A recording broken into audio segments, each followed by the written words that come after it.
کہے گا تو جھوٹ بول رہا ہے، تم نے تو میرے لیے خرچ نہیں کیا ہے، ہاں تم نے مال بہت ہی زیادہ خرچ کیا ہے، ہر جلسے میں تو سب سے زیادہ دیا کرتا تھا، سب سے زیادہ تو دیا کرتا تھا، جب چندے کا اعلان ہوتا تھا تو دیتا تھا، لیکن تیرا مقصد یہ تھا کہ لوگ مجھے سب سے زیادہ چندہ دینے والا سمجھیں، تم کو دنیا میں سب سے زیادہ چندہ دینے والا سمجھ لیا، تم نے مجھے خوش کرنے کے لیے اللہ کے راہ میں خرچ نہیں کیا، اس وجہ سے تیرا وہ چندہ اور تیرا وہ صدقہ میں نے قبول نہیں کیا، تمہیں دنیا میں شہرت ملے، اب یہاں پہ تمہیں کچھ نہیں مل پائے گا، اب فرشتوں سے کہے گا فرشتوں اس کو پکڑو جہنم کے اندر ڈال دو۔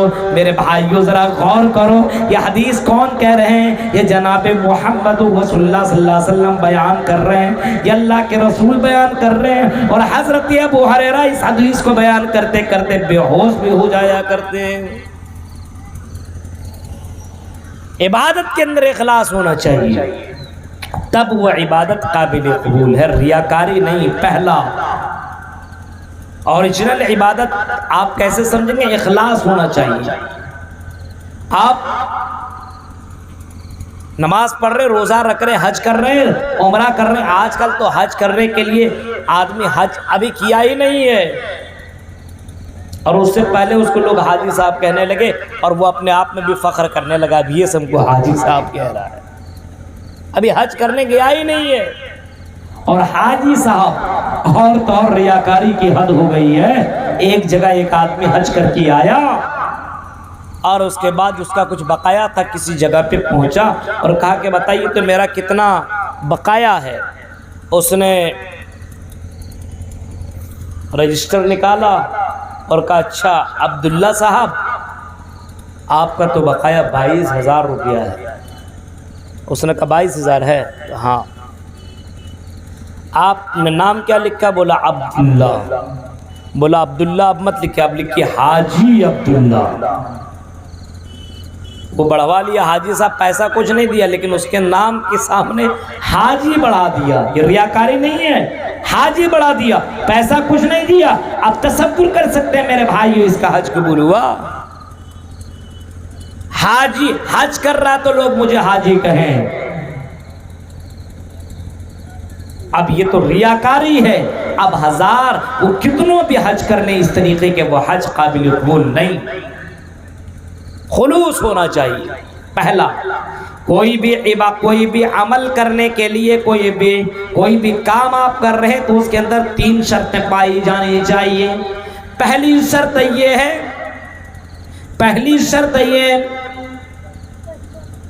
کہ اخلاص کے ساتھ وہ کام کیا جائے۔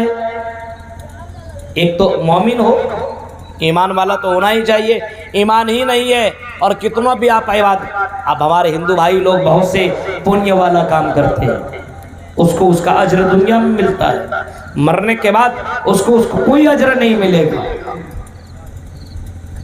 جو بھی کچھ کر رہا ہے ایمان ہونا ضروری ہے۔ آپ ایمان آپ کے پاس ہے ہی نہیں اور نماز آپ پڑھ رہے ہیں، اللہ پر ایمان ہی نہیں ہے، آخرت پر ایمان نہیں ہے، رسول پر ایمان نہیں ہے، آپ عبادت کرتے چلے جائیے، ایمان ہی نہیں ہے تو آپ کی عبادت کچھ بھی نہیں ہے۔ ایمان کے بعد یہ اخلاص دوسرے نمبر پر ہے، اخلاص دوسرے نمبر پر، پہلے نمبر پر ہے ایمان، اللہ پر یقین، اللہ پر بھروسہ، اللہ پر توکل، اور توحید میں کوئی کمپرمائز نہیں ہے، توحید کے اندر کوئی کمپرمائز نہیں ہے۔ اللہ جتنا دے رہا اسی میں خوش ہونا چاہیے، اللہ جس حال میں آپ کو رکھ رہا ہے اس حال میں خوش ہونا چاہیے۔ یہ نہیں کسی کو اللہ تعالیٰ زیادہ دے رہا آپ کے پاس کچھ کم ہے تو اللہ ہی کو گالی دینے لگے، اللہ کے ذات کے اوپر کوئی بھروسہ، اللہ کے ذات کے اوپر بھروسہ ہی نہ ہو تو میرے بھائیو اللہ پر یقین ہونا چاہیے کہ اللہ جس حال میں رکھ کے ہم خوش ہیں، اللہ تبارک و تعالیٰ ہی میرا مالک ہے۔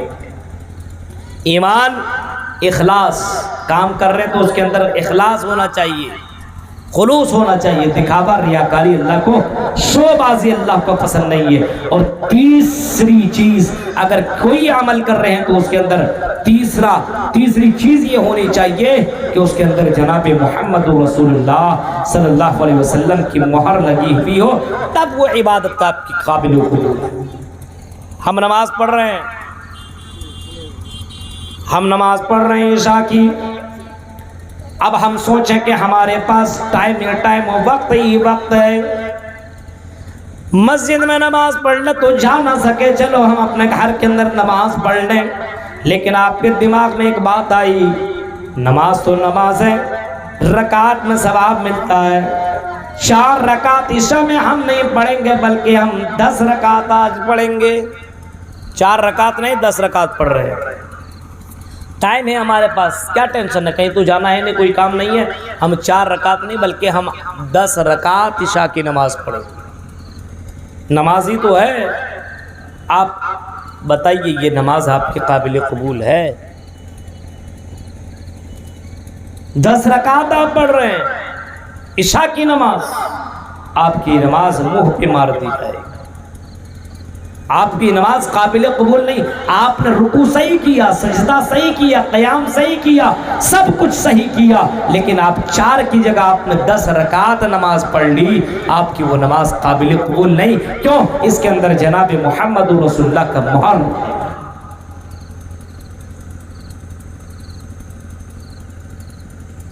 مہر نہیں ہے۔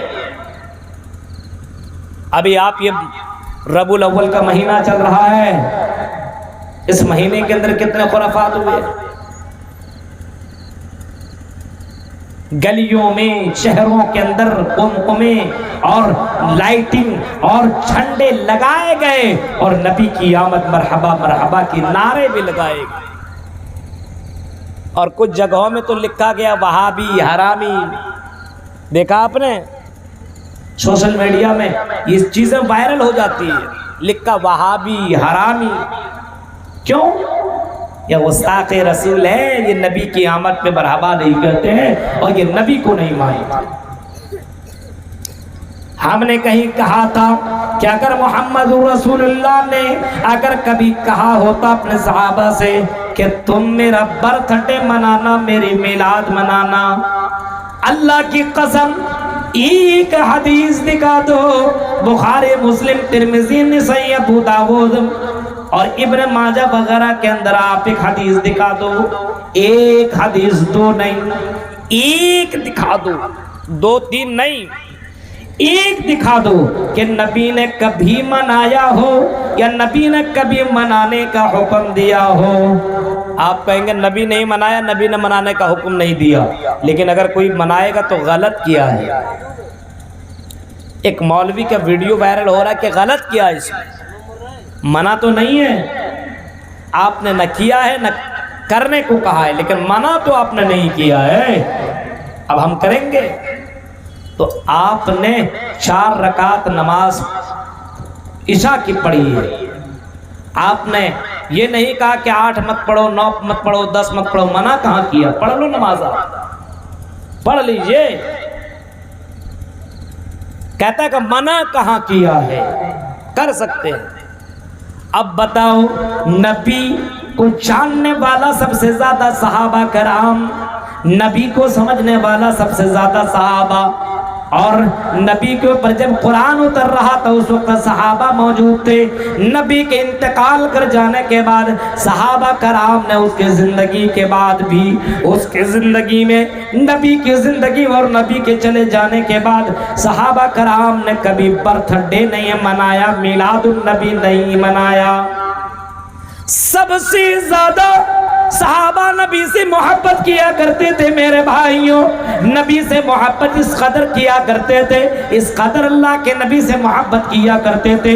اب واقعات پڑھیں گے تو اللہ کی قسم، نبی سے محبت کرنے والے اگر نبی حکم دے دیں یہاں کود جاؤ تو کود جایا کرتے تھے، نبی کہا کرتے تھے اٹھو تو اٹھتے تھے، نبی کہا کرتے تھے بیٹھو تو بیٹھ جایا کرتے تھے۔ نبی کی بات کو وہ صحابہ اتنا زیادہ مانا کرتے تھے، جب نبی کے انتقال کر جانے کے بعد صحابہ نے نبی کبھی نہیں منایا، عید میلاد النبی کبھی تبع تابعین نے نہیں منایا۔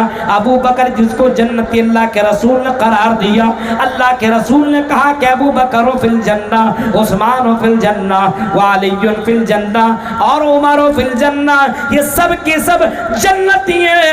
عثمان غنی کی زندگی میں محمد محمد رسول اللہ کا برتھڈے آیا 2 بار آپ نے نہیں منایا. حضرت عمر فاروق کی زندگی میں برتھڈے آیا کئی بار آپ نے نہیں منایا. عثمان غنی کی زندگی میں آیا آپ نے عید میلاد النبی نہیں منائی. اور اسی طریقے سے حضرت علی کی زندگی میں اللہ کے نبی کی برتھڈے اور میلاد کا وقت آیا, پیدائش کا دن آیا, آپ نے میلاد وغیرہ کچھ نہیں منایا. آپ کے چلے جانے کے بعد صحابہ کرام اور تبع تابعین اور بڑے بڑے امام جس کو ہم اور آپ کہتے ہیں, امام ابو حنیفہ, امام شافعی, امام مالک, امام احمد ابن حنبل, ان لوگوں نے بھی تو برتھڈے کے موقع پہ عید میلاد النبی نہیں منائی. ان کو جانے دو. اسی طریقے سے قادر عبد القادر جیلانی نے بھی اللہ کے نبی کے پیدائش پر آپ نے برتھڈے نہیں منایا, میلاد النبی نہیں. بخاری, امام بخاری نے نہیں, امام مسلم نے نہیں, امام ترمذی نے نہیں, امام ابو داؤد نے نہیں, ان لوگوں نے نہیں منایا. اب آج کل کے یہ کٹھ ملاؤں کو یہ حدیث اور یہ وحی کہاں سے ہو گئی کہ وہ نہیں منائے, ہم منائیں گے کیونکہ ہم نبی سے عشق کرتے ہیں, ہم نبی سے محبت کرتے ہیں. ایسی محبت تمہیں مبارک ہو. ہم وہی محبت کریں گے جس کو اللہ کے نبی نے صحیح قرار دیا ہے اور جس کے اوپر محمد رسول اللہ کی مہر لگی ہے, جس کے اوپر رسول کی مہر لگی ہے. میرے پیارے ساتھیوں ذرا غور کرو, تصور کرو, اس طریقے کے لوگ کام کرنے والے اور اپنے آپ کو یہ کہتے ہیں کہ ہم نبی سے محبت کر رہے ہیں. آؤ میرے بھائیوں, ہاں یہ ہمیں معلوم ہے نبی کی محبت کے بغیر جنت نہیں مل سکتی ہے. نبی سے تمہیں محبت کرنی ہوگی. من حب سنتی فقد حبنی, آپ نے فرمایا جو میری سنت سے محبت کرے گا حقیقت میں مجھ سے محبت کرے گا. نبی نبی نبی نبی نبی نبی, صرف نبی نبی نبی نبی کہہ دینے سے نبی سے محبت کی ادائیگی نہیں ہوتی ہے, بلکہ آپ نے فرمایا کسی موقع پہ آپ نے فرمایا من حب سنتی فقد حبنی, جس نے میری سنت سے محبت کیا اس نے مجھ سے محبت کیا. ومن حبنی کان معی فی الجنہ, اور جس نے مجھ سے محبت کیا وہ جنت میں جائے گا. یہاں تو سب کچھ واضح کر دیا. دیکھ رہے ہیں, جس نے میری سنت سے محبت کیا, نبی کی سنت عید میلاد النبی منانا ہے. آپ نے نہیں کیا, صحابہ نے نہیں کیا, تو آپ کو یہ پتہ کیسے چل گیا؟ اور جتنے صحابہ ہیں سب کے سب جنتی ہیں. جب بغیر عید میلاد النبی منائے بغیر وہ جنت میں جا سکتے ہیں تو ہم نہیں جا سکتے ہیں. عجیب حال ہے میرے بھائیوں. یہ کٹھ ملاؤں نے یہ پیٹ کے واسطے یہ نئی ایجاد کر ڈالی ہے. اتنا بڑا بڑا جھنڈا, اسی کے دیکھا ریکھے میں لوگ جھنڈے جھنڈے جھنڈے. غور کر رہے ہیں آپ؟ کسی بھی عمل کی قبولیت کے لیے 3 شرطوں کا ہونا ضروری ہے. ایمان ہو, دوسری شرط اخلاص ہو, اور تیسری شرط محمد رسول اللہ صلی اللہ علیہ وسلم کی مہر. آپ نے یہ کیا ہو, کرنے کا حکم دیا ہو, یا آپ کے سامنے کیا گیا ہو اور آپ نے کچھ نہیں بولا ہو, یہ اگر چیزیں پائی جا رہی ہے تو وہ عبادت, وہ عمل قابل قبول. دیکھ رہے ہیں آپ کیسے کیسے کام ہو رہے ہیں ہمارے یہاں, اور وہابی حرامی لکھا جاتا ہے. دیکھ رہے ہیں آپ, لکھ رہا ہے, بینر لگا رہا ہے. غور کیجیے آپ, ہم نے تو ایسا کچھ کہا ہی نہیں ہے, ہم نے تو گالی نہیں دی ہے, ہمارے نبی نے گالی دینا سکھلایا نہیں ہے. لیکن بتائیے ان کو مولوی دیکھ کر کے, باقاعدہ مولوی لوگ بھی وہ جملے بھی کہتے ہیں اور لگانے والے کو مبارکباد دے رہے, بہت اچھا تم نے بینر لگایا, وہابی حرامی. ایک مسلمان کو گالی دے رہا, مسلمان کو گالی دے رہا. میرے بھائیوں آپ سوچ سکتے ہیں, آپ نماز نہیں ہے, عبادت نہیں ہے, کچھ بھی نہیں ہے, بس عید میلاد النبی میں منا لیا اور منایا کیا. میرے بھائیوں آؤ میں تمہیں وہ بھی میں بتا دوں. نبی کے انتقال پر اللہ کی قسم یہ بھی سن لینا آج کی تقریر میں یہ بھی سن لینا، آج کی تقریر میں آپ یہ بھی سن لینا، جناب محمد رسول اللہ کا جس دن انتقال ہوا صحابہ کرام کے ہوش اڑ گئے، حضرت عمر فاروق تو اس بات کو ایکسپٹ ہی نہیں کر رہے، مان نہیں رہے کہ محمد رسول اللہ کا انتقال ہو گیا ہے، یہ ماننے کو تیار نہیں ہے۔ آپ نے تلوار لی اور تلوار لینے کے بعد نکل گئے۔ اگر کوئی میرے نبی کے بارے میں یہ کہے کہ میرے نبی کا انتقال ہو گیا تو میں اس کی گردن اڑا دوں، میرے نبی کا انتقال کیسے ہو سکتا ہے؟ ہاں، ہمارے نبی سب سے محترم شخصیت ہیں، انتقال کے بارے میں اگر کوئی خبر دے گا تو اسے میں قتل کر ڈالوں گا، ماننے کو تیار نہیں ہے۔ لیکن جب وہاں پہنچے اور آپ نے محمد رسول اللہ کو دیکھا، اچھا یہ بات بتائیے، سمجھ میں بات نہیں آتی ہے، نبی کو بشر نہیں مانتے ہیں، یہ کٹ ملا لوگ نبی کو بشر نہیں مان رہے ہیں، بشر ہے ہی نہیں تو پھر میلاد کیوں مناتے ہو؟ بشر ہے تب پیدا ہوئے نا، آپ ان کو بشر ہی نہیں بلکہ نور مان رہے ہو، آپ اس کو نور مان رہے ہو، اور نہ ان کو آپ جب نور مان رہے ہیں تو ظاہر سی بات ہے پیدائش کا بھی آپ انکار کر رہے ہو اور آپ اس کے مرنے کا بھی انکار کر رہے ہو، انتقال کا بھی انکار، اس کو بولیے گا انتقال کر گئے مر گئے، توبہ توبہ استغفر، پردہ کر گئے، اللہ کے رسول کے بارے میں کہتے ہیں بولو پردہ کر گئے، یہ اللہ کے رسول کے بارے میں یہ جملہ کہہ رہے ہو، غلط کہہ رہے ہو۔ غور کیجئے میرے بھائیوں، ان مولویوں نے کس طریقے کے خرافات کو لوگوں کے درمیان پھیلایا ہے۔ جب قرآن کہتا ہے انکا میتون وانہم میتون، اے نبی آپ کو بھی مرنا ہے اور جو لوگ آپ کے مرنے کا انتظار کر رہے ہیں انہیں بھی مرنا ہے، ان کو بھی دنیا سے جانا ہے۔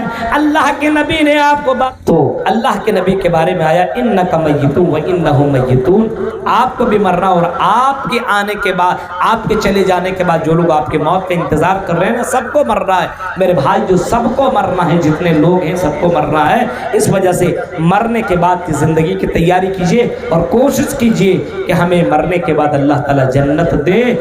آپ ایمان والے بنیے، نیک عمل کیجئے اور وہی عمل کیجئے جس کے اندر جناب محمد رسول اللہ کی مہر لگی ہو۔ اللہ تعالیٰ سے دعا کرتے رب العالمین جب تک ہمیں زندہ رکھ، اسلام کے پر زندہ رکھ، جب بھی خاتمہ ہو ایمان کے پر خاتمہ ہو، آمین۔ وآخر دعوان الحمدللہ رب العالمین، السلام علیکم ورحمۃ اللہ وبرکاتہ۔